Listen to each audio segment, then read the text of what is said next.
Hey guys, what's going on? Welcome to my very first Preseason 5 guide, and today I will be showing you how to carry, combo, and delete your enemies with Veigar. Veigar has the highest burst in League of Legends with no doubts because of his kit. Being able to stack infinitely ability power to your stats, you will be a deadly champion in the game, even if you're feeding or fed. I started to play Veigar after I saw the amazing looking skin and recently have done really well. It takes a lot of practice to master, but with these tips, I can show you guys in the right direction. Let's start with the masteries, runes, and skiller you want to try. You guys can use these settings if you guys choose so, but these are what I would use in my own game overall. You can change these accordingly depending on your champion matchup, but these are the general settings I would run for a normal matchup against an AP mid. So first off, you want to start with your Q first to start getting your stacks. If you guys are invading, you can also get your E instead of Q to stun the enemy for an easy first blood. You want to get your E second if you decided to get your Q first to get your stacks. Normally you wouldn't get W first on Veigar because it has no real use in the very beginning of the game. And as the game progresses, you want to max your ult as always in League of Legends, then Q, W, and E. Let's move on to the laning phase. Veigar's Q has an amazing passive on which makes him so deadly in solo queue. It is a great way of poking and harassing, but what makes the ability shine is the infinite ability power stacking. Every time you last hit a creep with Veigar's Q, he gains 1 ability power stack. So that means you will, if you have 72, you will get 73. If he last hits a cannon minion, he will gain 2 stacks, meaning if you have 72, you'll get 74 ability. If he hits a Q on a champ for the final kill, he gains 7 stacks. So trying to get as much stacks with your Q as possible throughout the whole game. Do note that this ability will drain your mana as you keep using it over time, so be careful not to overdo it in the laning phase or you won't have enough mana to fight back if the enemy engages onto you and you will have to pay the price. As you continue to get stacks with your Q, you can do quite a lot of damage early game. Although you don't really want to fight as much in the laning phase, the major goal is to farm up, and once you hit 6, look to try and kill people on the map, but do keep in mind to keep farming your Q stacks. Try and ask your jungler for blue whenever possible because how much mana Veigar uses. You can stack your Q and do a lot of damage to your enemy, but if your jungle decides not to give you blue, then don't spam your abilities too much, but if you have the chance, try and look to kill your laner or roam to get even more kills. Veigar's level 6 is super duper strong against an AP mid champion because of how his ult works, giving you 80% extra damage of their AP depending on how much they have. So the more AP they have, the more damage your ult will do. Against an 80 champ, it doesn't really work too well, but it's off of like super better on an AP champ. You can still one-shot 80s, but it's a lot stronger with APs. Now to combo your enemies, what you want to do is try and get your stun out first. Your E automatically follow up with your W, so try and go E and W right at the same time. Q, all ignite. So this is the clip I used from the beginning of the video. I quickly stun and I automatically follow with my W just so I can actually hit the W.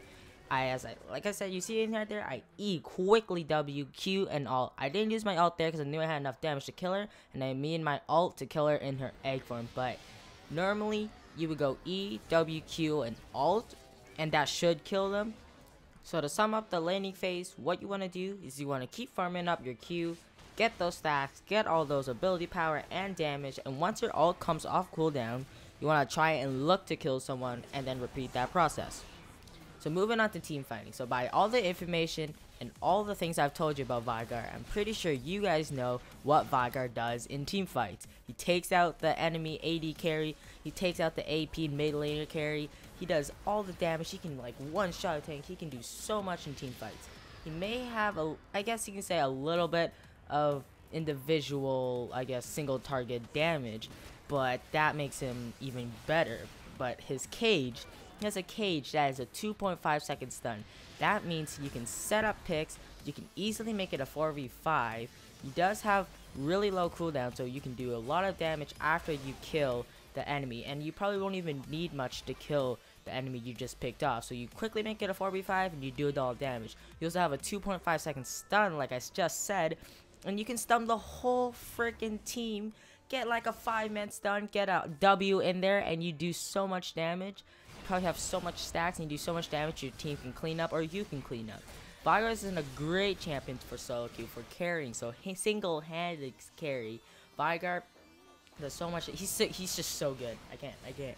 But yeah, he's very strong in team fights. Many people don't think that, but he has a great stun, 5-man stun. He can hit a good W, does a lot of damage, has low cooldowns, and can win the team fight just by picking off someone with his cage and just making a 4v5 easy like that and win the game. So for builds you want to go on Veigar, it really doesn't matter, and it's up to you and what the enemy team is building. You can get a tier, you can get Natheens, you can get DFG, Rabadons, Void Staff, whatever. It doesn't really matter. But for me, I personally think Sorcery Shoes, DFG, and Rabadons, Void Staff are the main core items for Veigar. And the reason I think that, DFG and Sorceries really help you snowball in the mid game. You do a lot of damage with your DFG, and you do your combo, you get Sorcery Stews for massive penetration, do a lot more damage, and that will help you snowball. That would mean if you're snowballing, you can get your Rabadons next, and then get a Void Staff so you can do extra damage, and maybe get a Zhonya's, get a Zhonya's, and if they have a lot of AP, you can get a Banshee's Veil, you can get in a Fiend, and you can get a tier if you're using a lot of mana. It really doesn't matter, but I personally think Sorcery Shoes, DFG, and then Rabadons is your core items. So to summarize this whole guide in like 5 seconds, what you want to do, farm up your Q. Once you hit level 6, look to kill your enemy laner, or look to roam and help other lanes and keep going. Mid game is where you really shine, Veigar, because late game you can kind of get countered with Banshee's Veiled and people building more magic resist basically. But mid game is where you perfectly shine. What you want to do, Q, or farm up your Q. Q creeps, Q people, Q everyone, Q everything. And then once you have your ult, look to kill someone, roam, help out your team, and win the game.